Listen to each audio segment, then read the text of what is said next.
Hi everyone! Welcome to my channel, and today's video, I'll share with you kung ano ang pagkakaiba ng dalawang products na meron ako. So this is all about the CCTV camera. I have one, the SVIS C6N.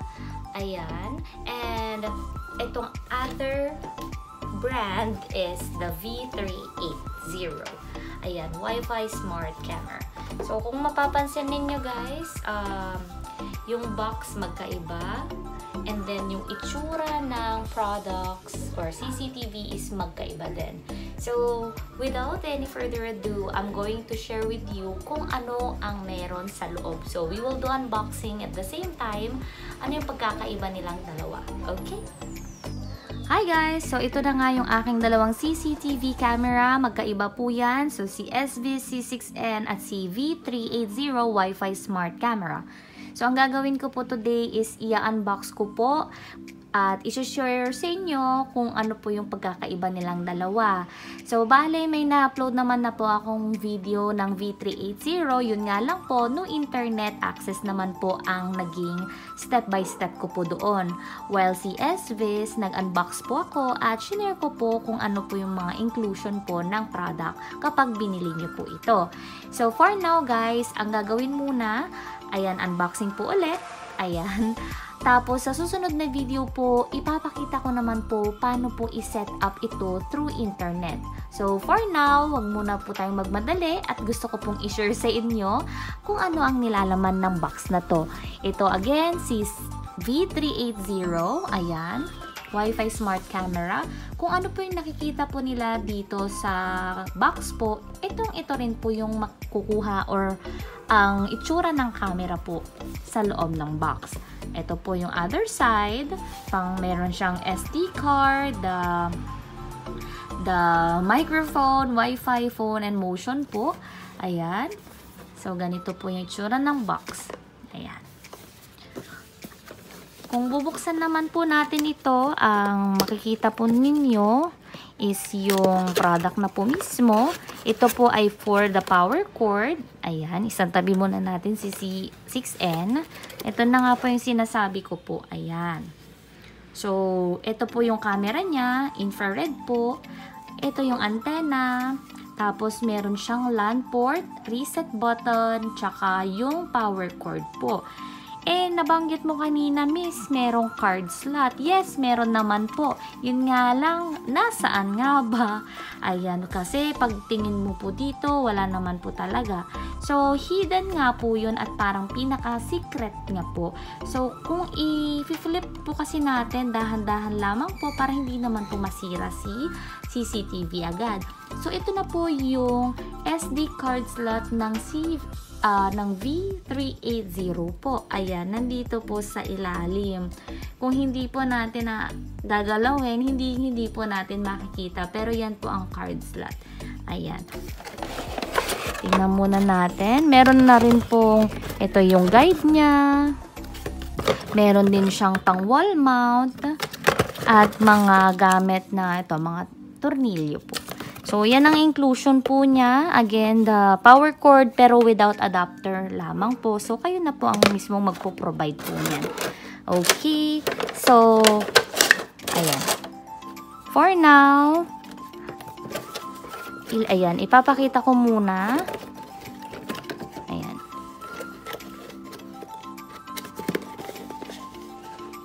Okay, santabi na natin since nabigay ko naman na kung ano yung inclusion po ng product na yan. Ngayon, dito naman kay C6N, ito yung itsura niya. Kung mapapansin ninyong dalawa, talagang magkaiba at wala nga lang antena ito.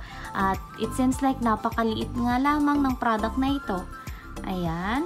So, 2 megapixel, 1080, and then ito rin, pwede siya sa Apple, sa Android. Ito yung app nga lang na i-download mo. Ayan. Ito, makikita ninyo, may motorized pan, tilt 360. Ayan, two-way talk. Kasi pwede mong kausapin or through phone, yung talagang minomonitor mo ng CCTV na ito. Wi-Fi, night vision, motion detection, ayan. SD card slot, secure, view front, anyway, ganyan. So, ito yung ginawa nila sa CCTV. Wall mount nila. Sa ceiling nga lang. Ayan. Ayan. So, ganito naman sa top and sa bottom. Diba? So, pag open mo guys, andito na agad lumalabas. Ayan. Si Quick Start Guide. Tapos, meron pang additional details dito for C16. Ayan.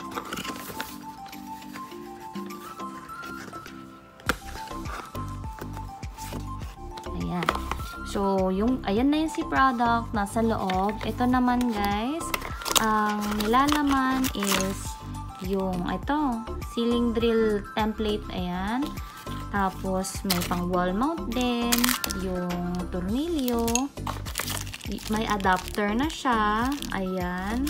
And of course, last but not the least, meron po siyang power cord po. So, kung mapapansin ninyo, ang haba po talaga ng kanyang power cord, pero hindi ko lang siya sure kung gaano po ito kahaba. Ayan. Ito yung inclusion naman ni SBIS. Mas madami kasi provided ng adapter, and then may mga guide din naman siya. Ayan. Isang tabi ko lang muna. And then, ito na nga si ayan. Tada! Okay. Ayan. So, diba? Ang secured ng product na to. O, ayan. Yan po yung pagkakaiba nilang dalawa.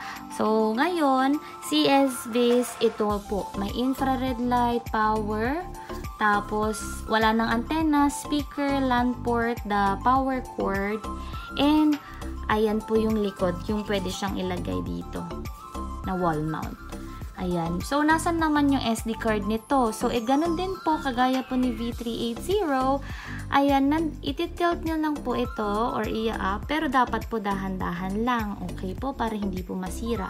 So, kung mapapansin ninyo si SBIS po, meron na siyang card slot or SD card. Tapos, ito po yung reset button niya. So, talagang tagong-tago yung kay SBIS. Ayan. So, ayan po yung dalawang pagkakaiba ng product na to.